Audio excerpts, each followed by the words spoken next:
Thank you. Thank you.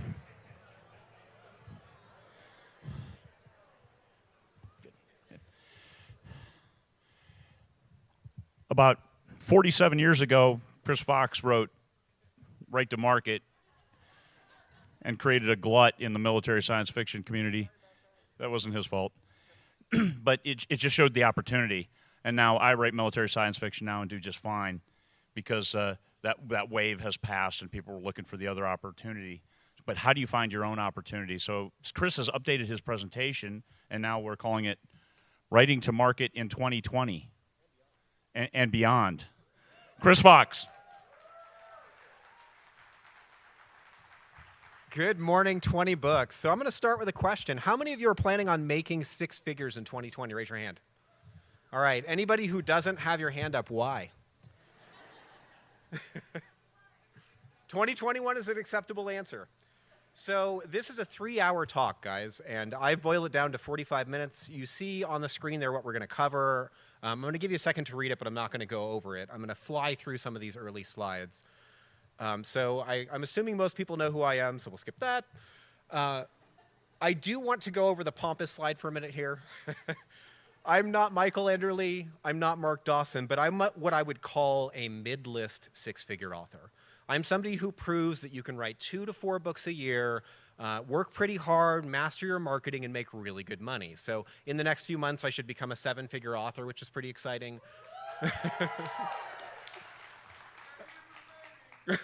Yeah, I'm going to need it for the baby. That was Jeff. I've got a baby coming on January 15th, so I'm highly motivated. But what I wanted to start with here, there's this assumption when you see people who are making crazy money, like, there's no way I could ever do that. But if you guys look at that chart there, look where I was at the very beginning. Before I figured out writing to market, I had no clue how to make money. And then when I finally kind of figured out the ingredients, it took off. And you may notice if you look at the chart on the far right-hand side for 2019, for this year, that I'm hitting record months again, even though I've only put out 2 books this year. So, you know, I'm continuously learning how the market works and how I can communicate with the market and how I can use that to sell books. And today, that's really what we're talking about. Our first section, I want to kind of recap the book Right to Market, the salient bits you're going to need to sort of build the rest of this talk. So how many people have read Right to Market? Holy crap. Almost everybody. So this is going to look a little bit familiar. You may even recognize the slides from previous years. Tenet number 1, you need to identify your audience before you start writing, not after I finished a book and, hey, who am I going to try and sell this to, but before you sit down. And I'm going to give you an example of why that might matter. So does anybody recognize that picture up there? You can yell it out. Okay, so 9/11, right? We're seeing a plane sail into Tower 2. How many of you, raise your hand if you can tell me where you were on 9/11? Every hand in the room, it looks like, except for the people who are lazy. We all know this because we saw the landscape of our country change. I thought it was a hoax when I saw it, when I woke up that morning. And it really changed the fabric of our lifestyle. But if you are somebody who writes YA, do we have any YA authors? Any middle grade fiction? Okay, your audiences have no idea what that is. None. The most studious amongst them maybe recognize it from their history class, but most of them are going to say that looks cheesy and they could do something better in Photoshop in 5 minutes. And that's because they're a different audience. So if you're proceeding toward that audience, assuming they're going to recognize something like 9/11 and you've misidentified them, then you're going to run into problems. So you want to avoid the literary equivalent of like trying to show 9/11 to kids. The second tenet, and this one's going to be the longer of the 3, is understanding emotional resonance. And when I say understanding emotional resonance, what I mean is you want to know why your readers read.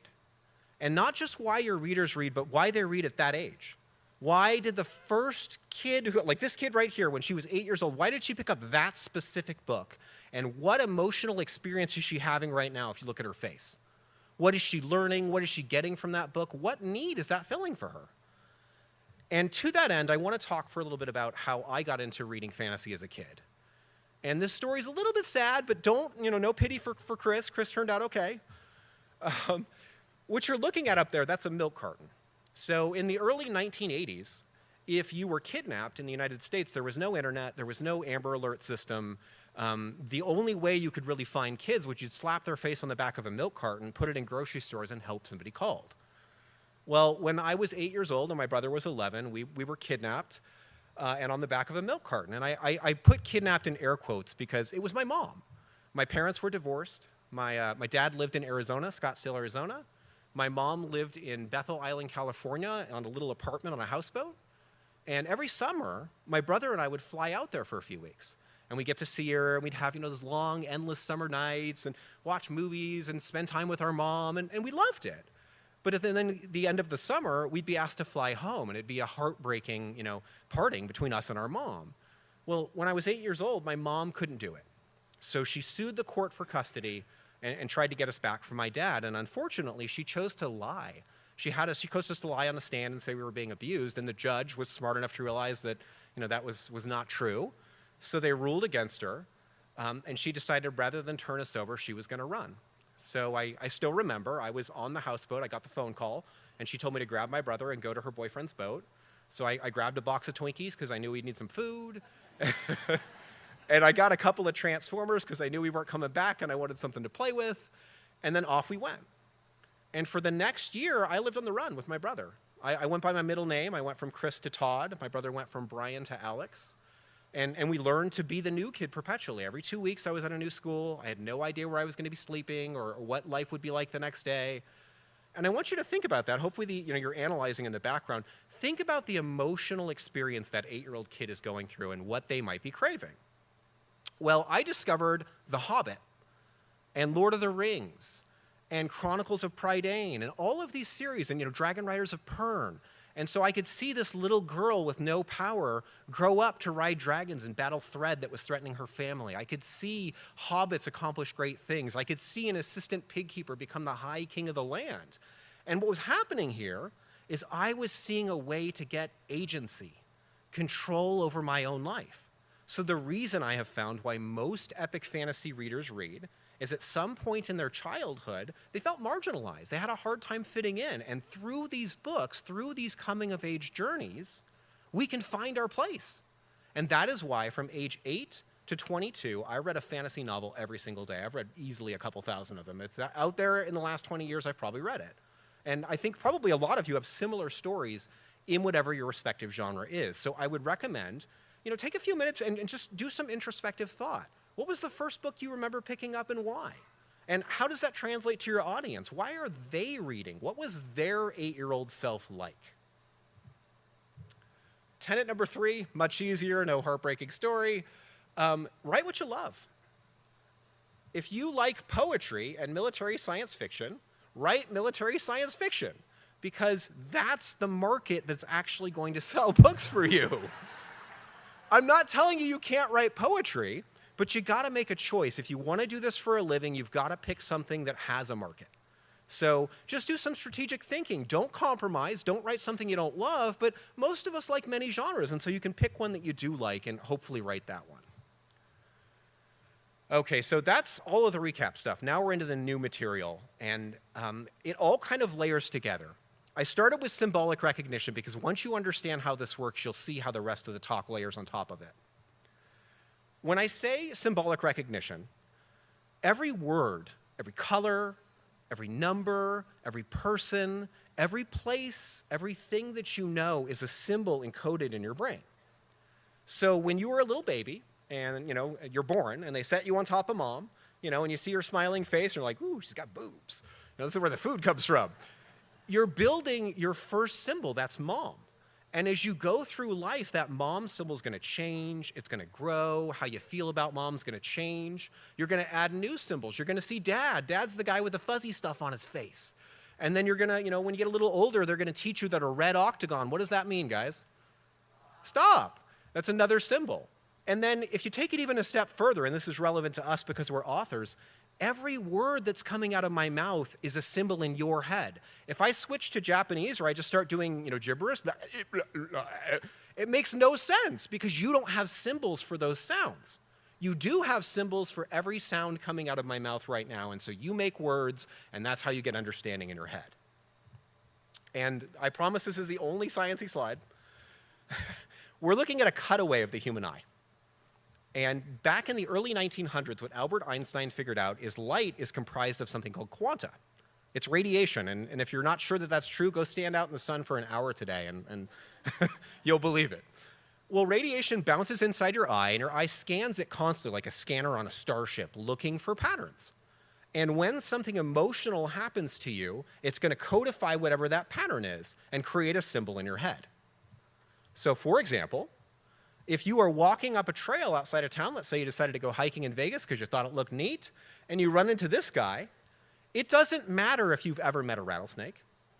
We all know this symbol, whether you've seen it from TV or read about it or heard about it from friends, or maybe you had a friend that got bitten at one point.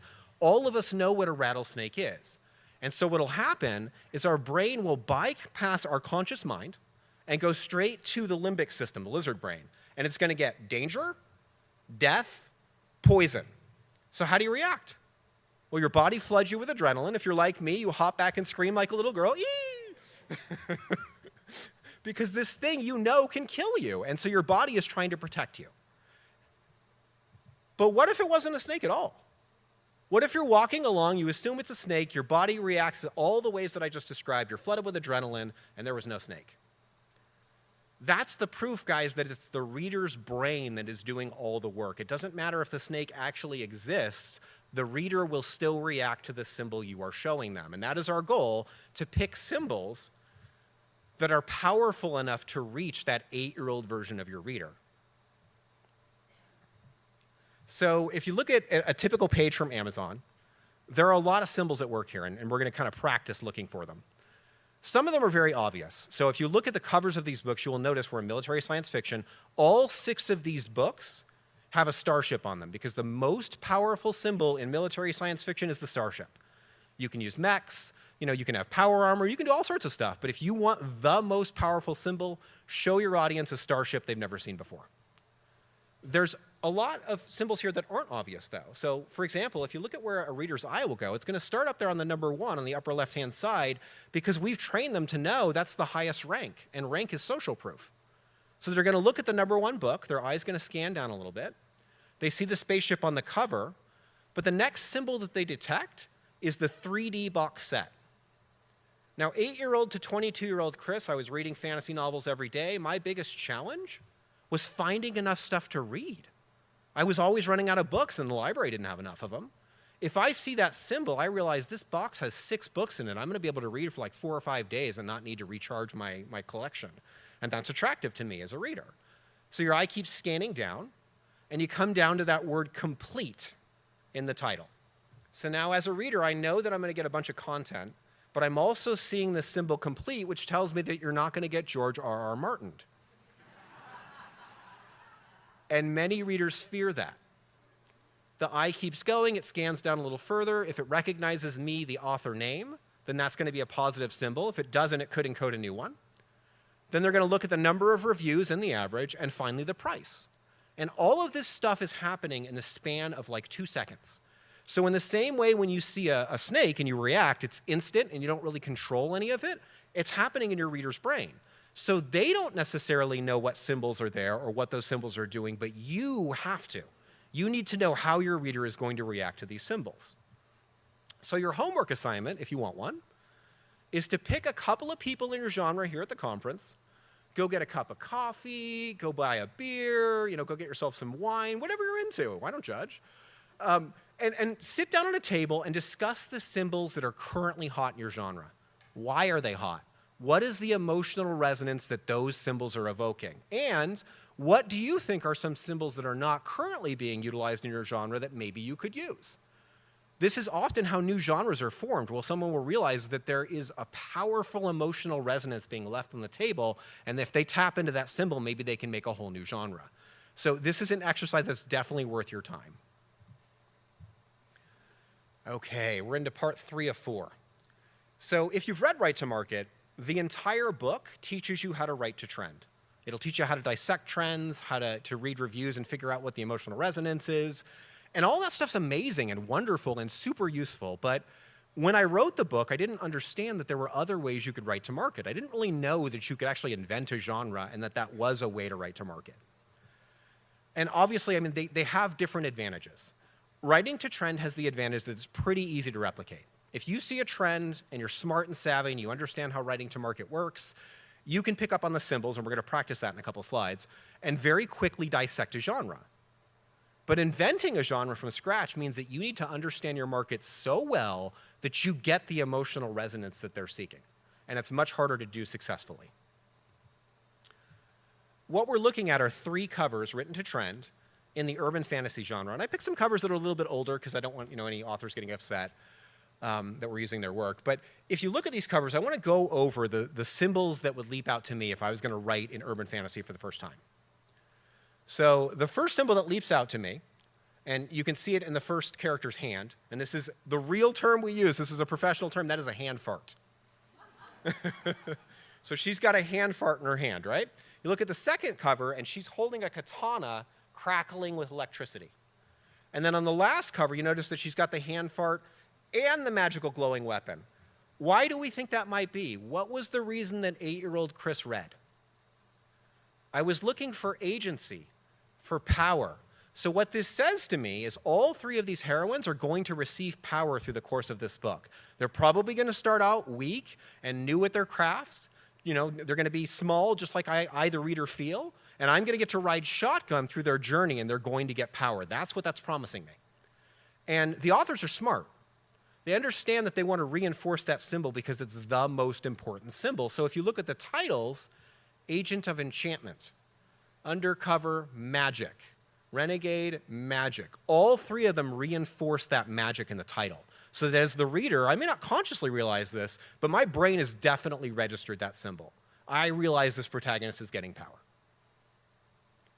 The next thing that leaps out at me is the titles themselves. If you look at the other half of the title that's not magic, it's telling us about this protagonist. We're learning about her world and what her role in it is. So for the first 2 books, you've got Agent and Undercover. And what this tells me is we're probably going to get a procedural style story where the main character has supernatural powers that she has to keep hidden, and she's solving supernatural crimes but also has to keep that fact hidden. That's sort of the takeaway I'm getting from this. If you look at the last cover, Renegade, it strikes me a little bit more like the TV show Supernatural, where she doesn't need the FBI. She doesn't need like a police force to help her. She's probably solving crimes on her own and in a more renegade manner. And all of that is apparent just looking at the covers. There's one more symbol that I see that is fairly subtle, and that's that all 3 of these covers take place at night. If you are a 17 to 19-year-old girl who doesn't have a lot of experience in the world, what happens at night, guys? Sex, dates, supernatural attacks, stuff we don't even know about. All sorts of dark and terrible and wonderful, mysterious things happen at night. And so this is promising. You're going to get an experience that's going to show you some new things, and it's going to be exciting. And all of this stuff is playing on your reader's mind. In a few seconds, they're not consciously seeing all these things, but as an author, a write-to-market author, I can do that. And the problem with writing to trend is so can every other writing-to-market author out there. We can all dissect these symbols, and I haven't even looked at the product page, haven't gone into the book and read that and seen what that's going to teach me. So I can go through there and I can really break down what makes this book sell. And other people can do that too. And so writing to trend is wonderful. I will always do it. But it can be frustrating because sometimes you feel like you're running on a treadmill. Enter inventing your own market. I've mocked this cover pretty much every year. I'm going to mock it again. So my first attempt at synthesizing my own market was crossing Heroes with X-Files. This was right around the time that both of those shows were being rebooted. I was like, oh, this is perfect. People are going to love the new Heroes. They're going to love the new X-Files. And so I eagerly approached my cover designer, and I said, okay, here's what I need from you. I need a handsome guy staring out at the audience with power crackling in his eyes. And what I got was my neighbor Phil peering over my fence at my kids in the backyard. How do you think that symbol plays to women who are looking for a sexy, romantic, superhero book? You can imagine how well this did. And then just to kind of sprinkle some salt onto the wound, X-Files bombed. The TV show was terrible. It was so bad, the new one. And then Heroes was just as bad. So both of them were canceled in their first season. So, I shrugged my shoulders and I was like, win some, lose some. Well, then I moved on and I attempted to create epic space fantasy. But this time, here's the core difference, guys. I understood the emotional resonance I needed to put into these books, and I knew what symbols I had to show the audience to do that. So I took the first book and I said, okay, my audience right now is primarily military science fiction. I've got to pull them over. The emotional resonance of this series doesn't really match what they're used to. It's actually epic fantasy. They're going to want that coming of age, story that they don't necessarily always get. Oftentimes, military science fiction is more about the camaraderie and more about the unit and less about the individual. But I still wanted to pull them in, and so I sort of manipulated them a little bit, and I used that power armor. But you'll notice I've got a hand fart, I've got a rifle, and then underneath it I've got a dragon. So I'm still giving clues to the reader that there's some fantasy involved here. And then if you look at the other three covers, I really doubled down on fantasy, and I went with the dragons. And this year when I released the box set, which was tremendously successful, I went with cover number 4, so I had that dragon on there, and that's the one that's absolutely killing it in the store. Because if you're an epic fantasy reader, if you're like me and you read all the time, odds are really good you read a lot of books that were set on the same planet in a very European medieval fantasy. And you may have read some other ones, but you're really just kind of looking for the same sort of emotional experience in a new locale. And while I was aware that there were some books out there where there was magic in the science fiction, there wasn't any epic space fantasy where you're taking the equivalent of an assistant pig keeper or a hobbit in the first book, and by the end, there's somebody big and powerful. And so I did that. I wrote an epic fantasy that delivers all the emotional resonance of what you'd expect in an epic fantasy, but I set it in space, and much to my mild surprise, it worked. Worked tremendously well. The series took off. Our Kickstarter's going live for the role-playing game next month. I've got a spin-off series on the way. People love it. But just because you are the first, in on the ground floor on a new genre, doesn't mean that it belongs to you. If you are the person that comes in and writes the first lit RPG series or the first gamelet series, before very long, what's going to happen is other people are going to start fragmenting it. They're going to twist what you've written and put their own spin on it and build their own niches. And within a couple of years, it's fragmented, and all of a sudden, you've basically just made the next new trend. So just because you are, kind of creating a trend, it doesn't mean that, you're in a safe place forever, but it does buy you a lot more runway, and it's often very profitable because your books are sort of the lexicon of the great books that started the genre. So something to be aware of. All right, last part before we try to get to some questions. I want to talk about knowing your market. When I say knowing your market, I don't mean understanding Amazon and knowing the niches and knowing how your keywords work. I mean, you need to understand your reader. And understanding your reader means that you have to sort of become them. And you're thinking about things like, okay, I just got off work, it's 5 o'clock, I'm exhausted. As my reader, how do I select a new book? You want to get in their heads. How many books does your target reader read in a week? Are they reading 10, 20, 30? Do they only read one? You sort of want to understand how and why these people read and what their habits are like. And the first big question I ask, there's two very distinctive groups of readers. You have your habitual readers, what Michael Anderle would call whale readers, and then you have your occasional readers. Now, you've heard me mention several times in this talk that until the age of 22, I was a habitual reader. I was reading fantasy every day. Well, what happened at that point? What changed? Well, when I was 22 years old, I had a job.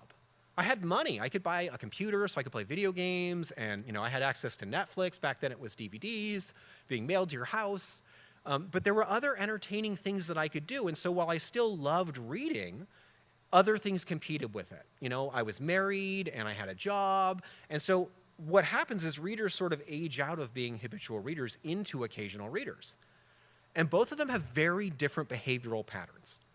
So a habitual reader is very price conscious because they have to read so many books. So either piracy or Kindle Unlimited are their two best options. That's what they're looking for. So for example, if you are really courting habitual readers, I'm not going to say you definitely have to be in Kindle Unlimited, but that would be a reason to think about being in Kindle Unlimited because that's who you're reaching. The upside of habitual readers is that they'll devour your entire backlist. I have people that come in with a werewolf book or a space fantasy book, and they come out writers the other end, having read all of my nonfiction. And I'm not quite sure how that works, but they read it all.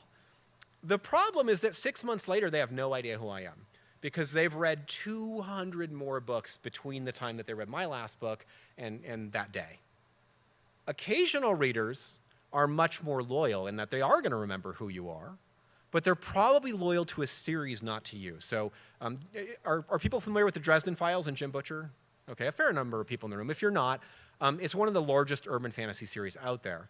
And people that are loyal to Jim are actually loyal to his series, not to him. They want to read more Dresden Files, but they don't pick up the Cinder Spires or Codex Alera or any of the other stuff that he's written.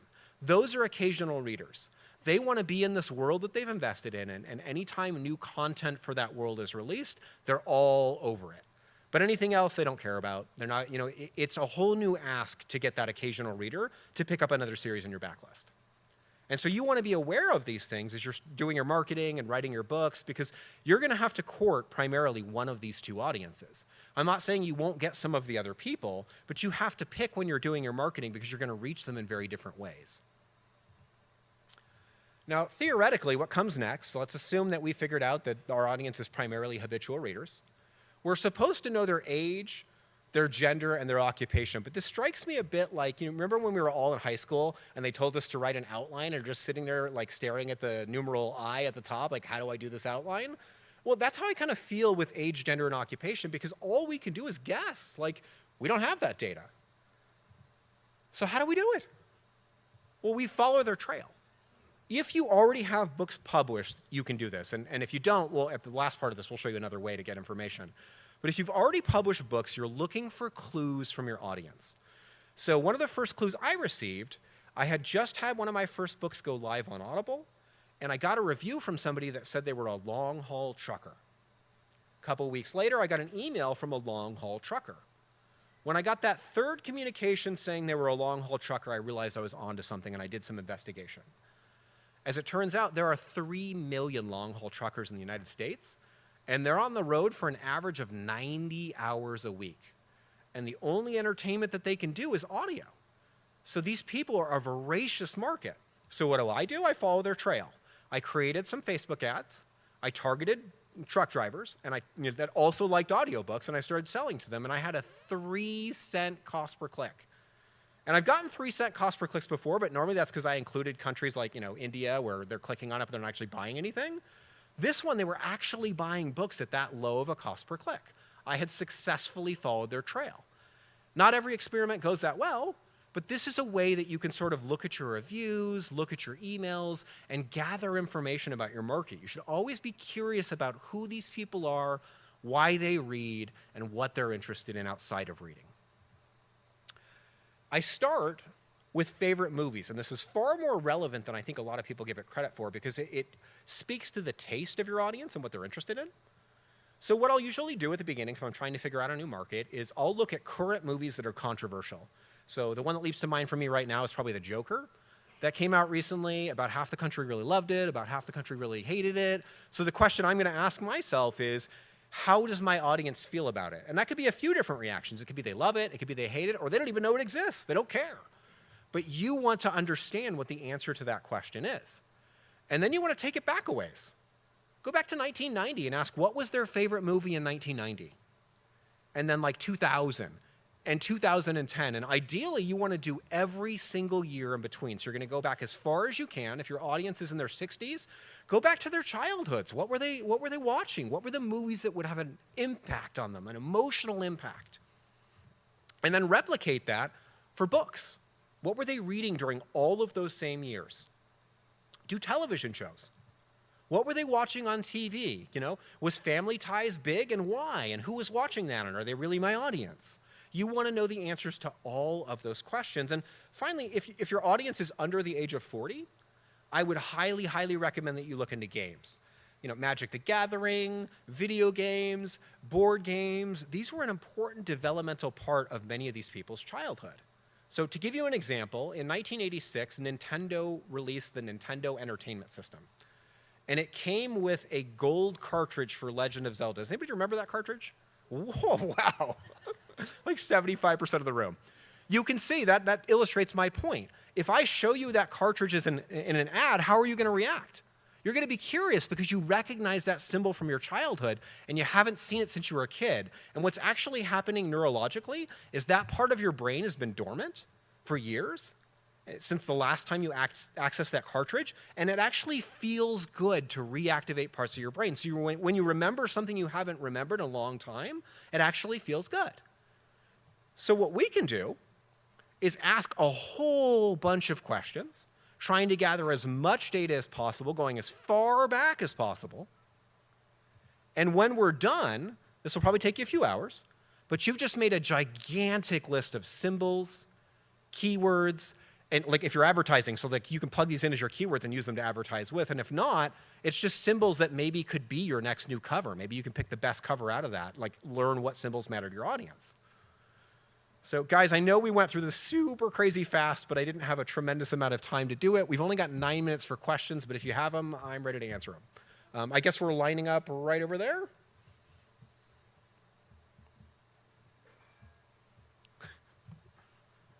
Please, someone ask a question.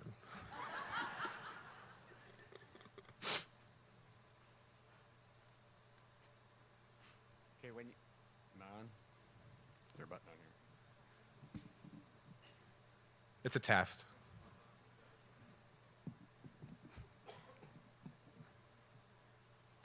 Okay, hopefully it didn't start a countdown for something. You said ask a whole bunch of questions. What the heck does that mean? Okay, well, let's do some of that. What genre do you write? Middle grade science fiction. Middle grade science fiction. Okay, why do you write it?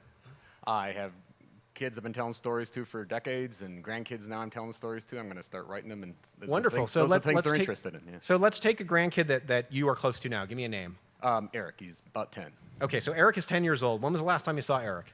A few weeks ago. Okay, what's Eric into right now? What is he playing with? What video games is he playing? Minecraft. Okay. As much as he can. Got it. And various other things, but yeah, that's a key thing in his life right now. Okay, that's how you do it. Okay. So you want to be watching that kid constantly and asking him, hey, what movie did you see that you liked? Hey, what are you into in terms of video game? Are you guys playing Fortnite? Like, what's the new thing? And so you find somebody who represents your target audience, like Eric, and that's your window into their world. Okay, so you're asking real people real questions. Yeah, okay. Yeah. Cool. So if you're not part of the target audience, that's a great way to do it. All right, great, thanks.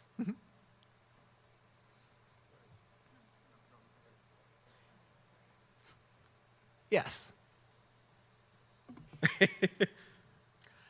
Well, this might be kind of the same as the last question, but I'm still not sure how you actually find out who these people are who are reading your books. And how, then how do you know, really, what movies they were watching or what books they were enjoying in 1990 or whatever? It's like, if you don't have a review that says, I'm a long-haul trucker, then where do you begin to find this information? It takes a lot of guesswork, and this is really hard to do at first. So what I recommend doing is trying to figure out the emotional resonance of your own work. What are you getting out of it? Like, what are you writing? And then think about how you feel about some of this stuff, and then maybe suppose like your audience feels the same way. So I try to use myself as a stand-in wherever possible, and then I test my ideas. And oftentimes you'll be wrong. You'll think, okay, well, they love this movie, and they love this video game, and then you test it out, and you find out you're wrong about both. So it really is come up with a hypothesis, create a way to test that. It can be an email survey to your list. It could be a Facebook ad, whatever you want to do, and then just gather some more data. Thank you. Uh-huh. Hey, Chris. Hey.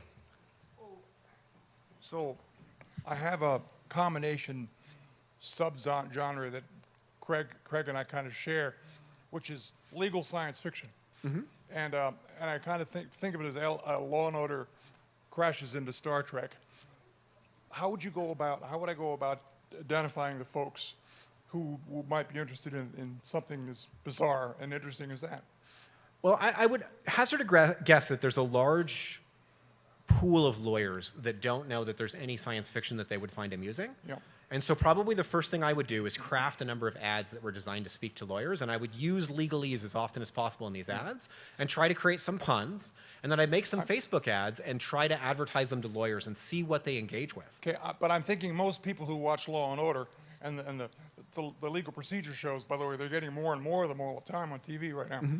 I don't think most of those guys and gals are lawyers.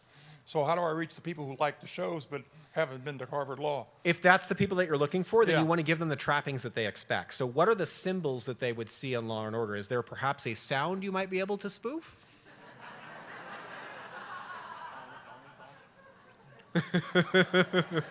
I'm not going to sing it, but I get it. Yeah. And so you'll symbolize to these people, oh, you're clearly spoofing Law and Order, and that's going to get their attention where they'll recognize that, and then they're going to investigate a little more closely. I have a little watchword. You arrested on an alien world, who are you going to call?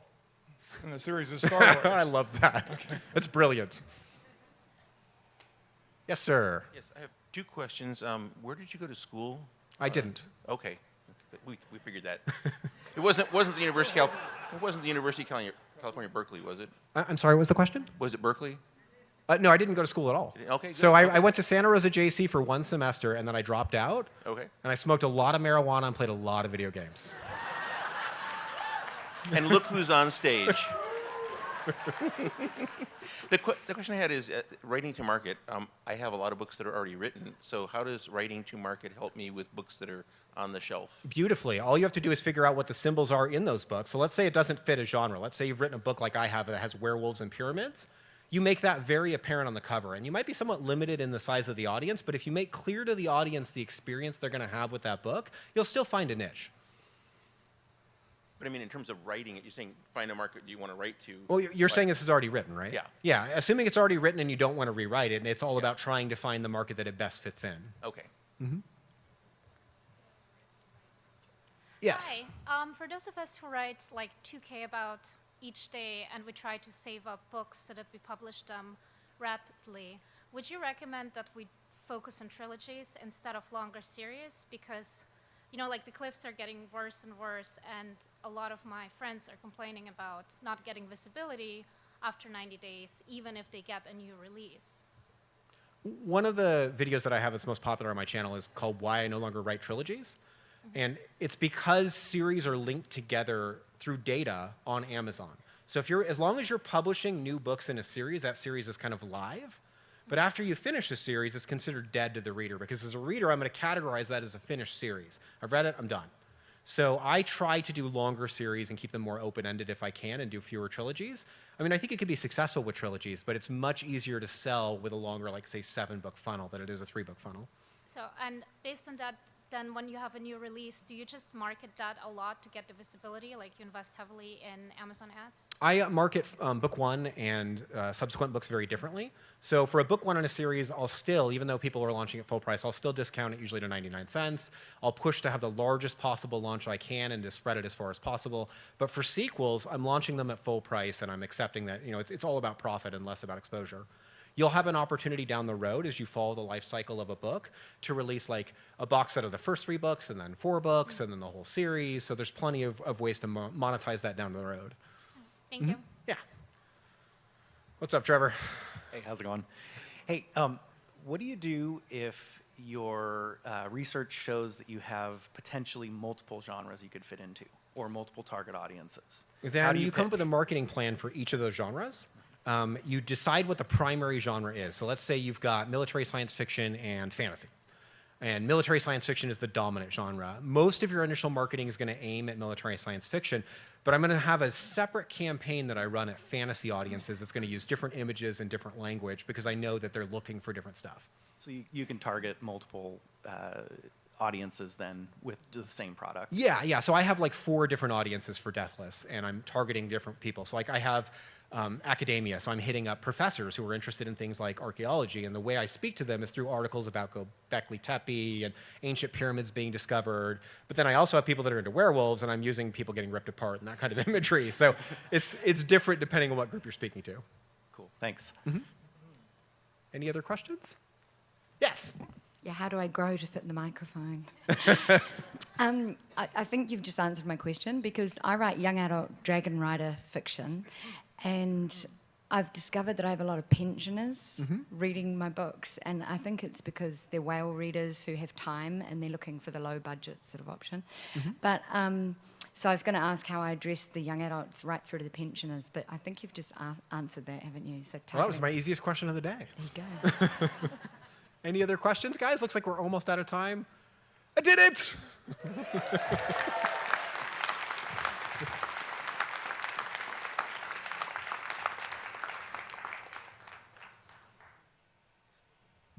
And my thanks to Chris Fox for his time, and also his computer that he's going to give to me.